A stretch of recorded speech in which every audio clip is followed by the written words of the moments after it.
Totoo ba na may nilulutong debate sa pagitan ho ninyo at ni Representative Libiste kaugnay ho dun sa usapin ng insertions at allocables and non-allocables? Representative Ridon, please. Wala namang gano'ng debate. Maraming problema ata si Congressman Leviste nitong nagdaang mga araw na ito. So, pabayaan na muna natin siya siguro na harapin yung ilang mga problema ang kinakaharap niya sa kasalukuyan. Ayun.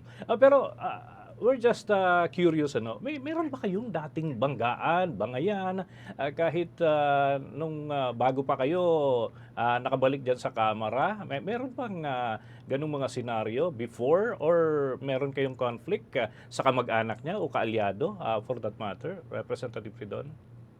Wala naman. Ang pinagsimulan lang talaga niyan yung challenge sa kanya na ilabas yung mga Cabral files, no? Pero ang most recent update niya, no, ang sabi ni Secretary Vince Dizon, parang wala siyang authority na binigay kay Yussi Cabral at kay Congressman Leviste tungkol dyan sa mga files na yan. No? So, tingin ko that should put to rest anything related to the files that Congressman Leviste currently has, no, in his possession. So, ibig sabihin, malaya pa rin naman siyang ilabas yun, pero ultimately, kung dinisown na ni Secretary Vince, no, yung supposed authority na binigay niya noong September kay Congressman Leviste, eh ano ngayon yung pagbabatayan natin nitong mga sinasabi pa niya moving forward?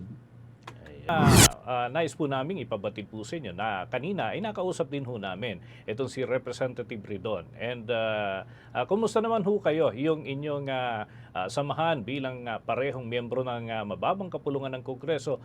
Meron ba kayo in any way na naging dahilan dati ng inyo pong kumbaga, disgusto, diskusyon at iba pa? Representative Leviste? Hindi ko po nalaman na nakausap niyo kanina si Rep. Don muli.